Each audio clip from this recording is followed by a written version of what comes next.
Meu nome é Valkyria Wolf.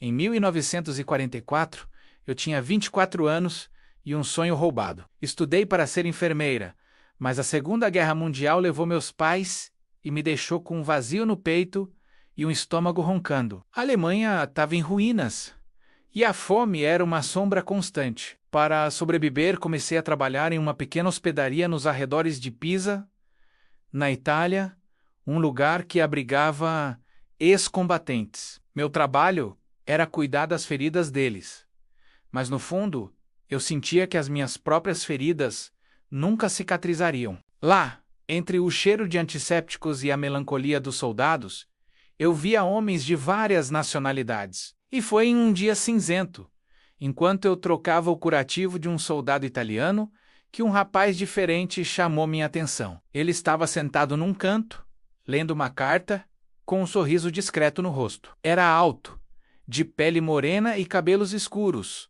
um contraste vibrante com a palidez da guerra ao nosso redor. Era Roberto da Silva, um piloto da Força Aérea brasileira. Nossos olhares se cruzaram por um instante. Nos dias seguintes, Roberto sempre encontrava uma desculpa para passar por onde eu estava. Às vezes pedia um copo de água, outras vezes perguntava se eu precisava de ajuda com alguma coisa. Ele era gentil e seu sotaque carregado tinha uma melodia que eu nunca tinha ouvido. Uma tarde, eu estava sentada nos fundos da hospedaria, tentando ignorar a fome que me corroía.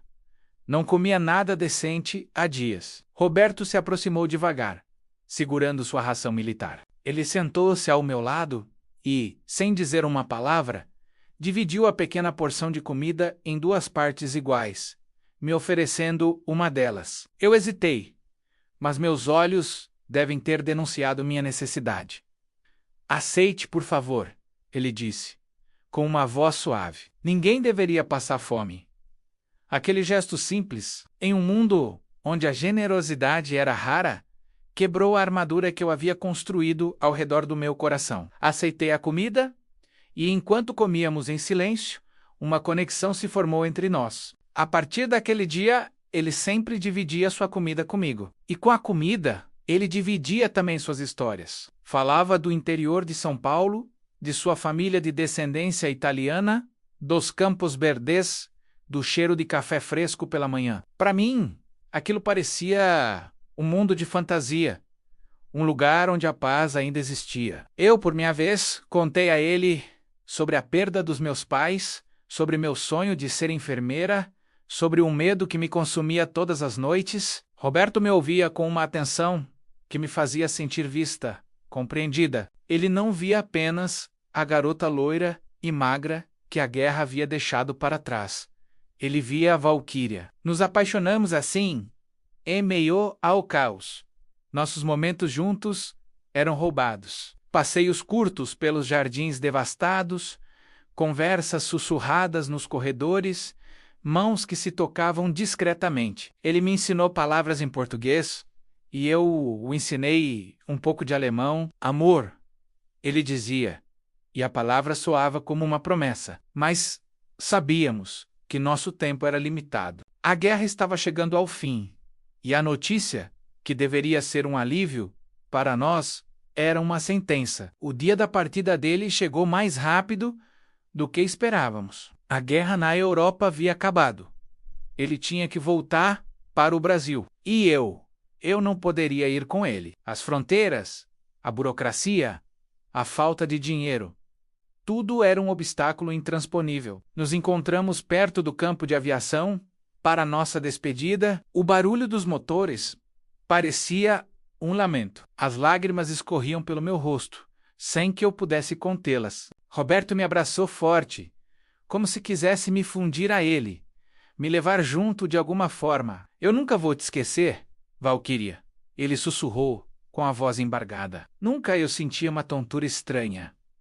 Um enjoo que vinha me acompanhando há algumas semanas. Mas naquele momento, a única dor que importava era a da despedida. Segurei o rosto dele entre minhas mãos e olhei fundo em seus olhos. Eu vou te encontrar no Brasil, prometi, com mais convicção do que eu realmente sentia. Eu juro, vou te encontrar. Ele beijou minha testa, me deu um último abraço e se foi. Vê-lo subir naquele avião foi como ter meu coração arrancado do peito. Fiquei ali, parada, até o avião se tornar um ponto minúsculo no céu e desaparecer, sozinha, novamente. Nas semanas seguintes, a sensação de enjoo piorou. Foi quando uma das enfermeiras mais velhas da hospedaria, uma senhora italiana chamada Sofia, me olhou com ternura e disse: "Minha cara, você não está doente. Você está esperando um filho."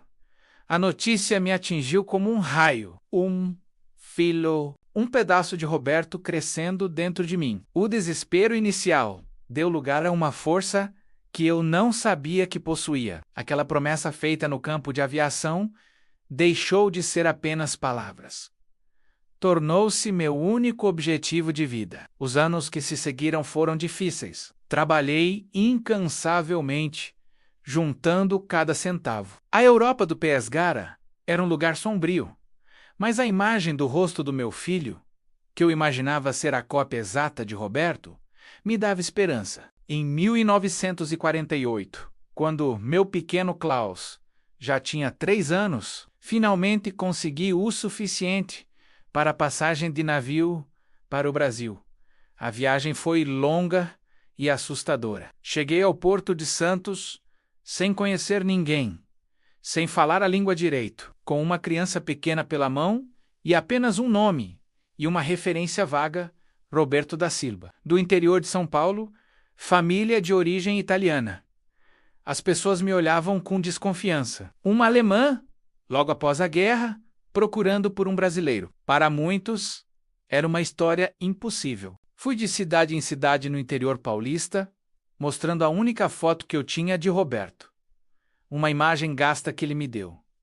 Perguntei em igrejas, em prefeituras, em armazéns. Recebi muitos não e olhares de pena. O cansaço e o desespero começaram a me consumir. Depois de meses de busca, quase sem dinheiro, cheguei a uma pequena cidade, chamada Serra Azul.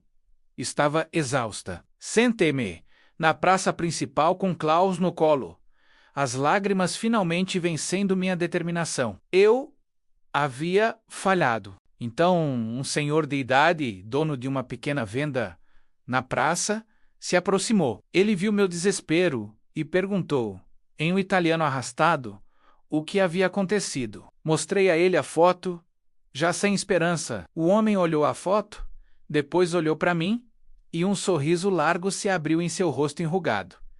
Mas certo, é o Roberto, filho do meu amigo Giovanni da Silva. Ele voltou da guerra, um herói, mora na fazenda de café. Logo depois da ponte, meu coração parou. Eu não conseguia acreditar. Ele me deu as direções, e eu corri, com Klaus nos braços, meu coração martelando contra as costelas. Atravessei a ponte e avistei a fazenda. Era linda, com campos verdes a perder de vista e o cheiro de café no ar, exatamente como ele descrevia. Vi um homem de costas, consertando uma cerca, seus ombros largos, o cabelo escuro. Era ele. Eu parei, com medo. E se ele tivesse me esquecido? E se tivesse outra família? Respirei fundo e chamei, com a voz trêmula: Roberto. Ele se virou lentamente. Seus olhos se arregalaram. Ele ficou paralisado por um momento, como se estivesse vendo um fantasma. Eu comecei a chorar e Klaus, assustado, começou a chorar também. Roberto correu em nossa direção. Ele não disse nada. Apenas me envolveu em seus braços. O mesmo abraço forte da despedida, mas desta vez era um abraço de reencontro. Ele olhou para o pequeno Klaus, para os cabelos loiros e os olhos que eram uma mistura dos nossos. É meu filho? Ele perguntou, com a voz cheia de emoção. Eu apenas assenti com a cabeça, incapaz de falar. Você veio, ele sussurrou, beijando meu rosto molhado de lágrimas. Você realmente veio. Eu prometi, consegui dizer. Eu prometi que te encontraria. Naquele dia, na fazenda de café sob o céu azul do Brasil. Minha jornada terminou e minha vida, a nossa vida, finalmente começou. Obrigado por assistir a esta história. Se você se emocionou, Deixe seu like, se inscreva no canal e compartilhe com quem acredita no poder do amor. Até a próxima!